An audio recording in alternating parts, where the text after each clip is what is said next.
Hello, I'm Mario Toneguzzi, taking care of business. Joining me today is Don Kottick, who is president and CEO of Sotheby's International Realty Canada. Thanks, Don, for joining us today. Thanks, Mario. Thanks for having me back. Great to see you as always. Thank you. Well, interesting report by Sotheby's on the Gen Z generation and home buying. And we'll talk a little bit about some of the aspects of that survey.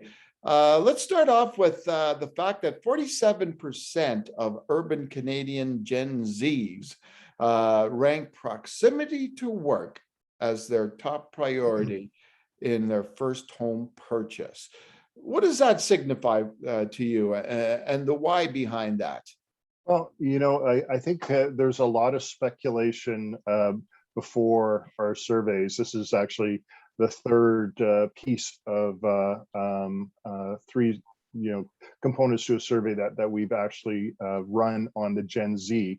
And I think prior to us running these surveys, there was a lot of people, especially during COVID, thought that millennials, Gen Zs, really want to have this work at home model. And, when we ran this survey, I think that's one of the things we found very, very interesting was that a large proponent actually want to locate their homes close to work, which would imply that there is a kind of a strong sense of going back to the office.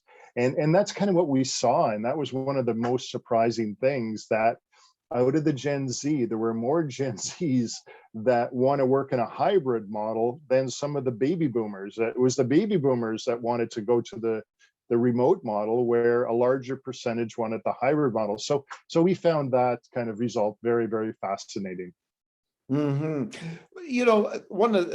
An interesting thing too to me was that only 15% are saying buying close to or in the downtown is a priority for them. What does that signify?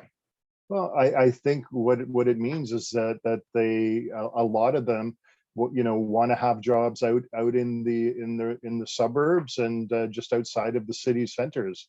Yeah. Once again, we always had this perception that the Gen Zs and millennials wanted to be living downtown in the urban cores, and once again, that's not the case. So it's interesting. These studies over the last three studies have revealed quite a bit. I think first and foremost was the fact that Gen Zs want to buy a home at some point in their life. They want a single family home at some point in their life. And so it just reinforces, that home buying is critical, to the Canadian culture, as it's always been.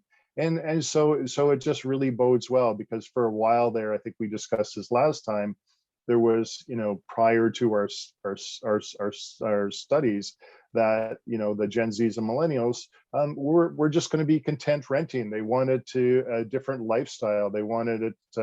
They didn't want to own a home. But these studies have actually shown that's not the case. So it really bodes well for home ownership in Canada. Of course, that has to be balanced. Obviously, right now it's more difficult for the Gen Zs to buy because obviously the cost of living is going through the roof and affordability is an issue. But once again, affordability for your market in Calgary, you're positioned best in the country at this point in time, and your activity in the Calgary and the Alberta market reflects that. Yeah. When you look at what's happened in the past couple of years with the pandemic and the push towards remote, and obviously now a hybrid model, like when you look down the road when it comes to housing, what impact is this all going to have? Is the impact of this going to continue on and having some sort of a sway in what happens in the real estate market? Well, I think 5 years from now, right? Yeah. Well, I think it's a wake-up call for land planners all across the country. The response to the affordability issue, the shortage of homes, the chronic shortage of homes that we've basically been living through for decades. The response is always build them higher and, stack them up. But, Yeah. these kind of studies are showing that they don't necessarily want to be downtown. And, obviously if they have to, get into the market by buying into a multi-dwelling unit, they will, but it's not their preferred kind of, stance. And the fact that they want to work close to home, but they don't want to necessarily live in the center city, the land planners need to take this into account. So it may be a shift on how they integrate businesses in the suburban and, the outlying areas, as opposed to, concentrated downtown developments, with just high rises and all the businesses down there, because that's not going to be what this large demographic wants. So it's going to take an adjustment with the land planners right across the country. What about, when you look at that survey, the latest survey, is there anything else, Don, that strikes you as important or just caught your attention? Well, I think there were a couple things. One is, so when they ranked some of the things that were very important to them, obviously neighborhood safety was critical. We already talked closeness to work, and then I guess there were a few things, right? There's all this talk about being, bicycle friendly. Well, at the end of the day, it wasn't that important to the Gen Zs to be in bicycle friendly areas. They want access to transit. I think, they definitely, if affordability is the issue and cash flow is an issue, obviously cars become a little more expensive. So we did see, wanting to be close to traffic.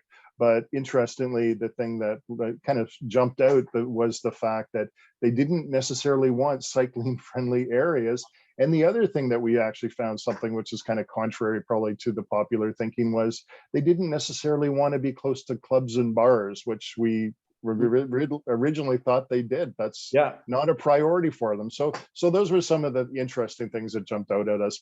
But all in all, I think it was really encouraging for the housing industry, and the fact that home ownership is absolutely critical to the future generations, and I think paramount to Canadian culture. All right, super. Well, thanks, Don, for joining us today. My pleasure, Mario. It's always wonderful to see you, and we'll see you again soon. You bet. That was Don Kottick, who is president and CEO of Sotheby's International Realty Canada. I'm Mario Toneguzzi, taking care of business. Thanks for joining us today.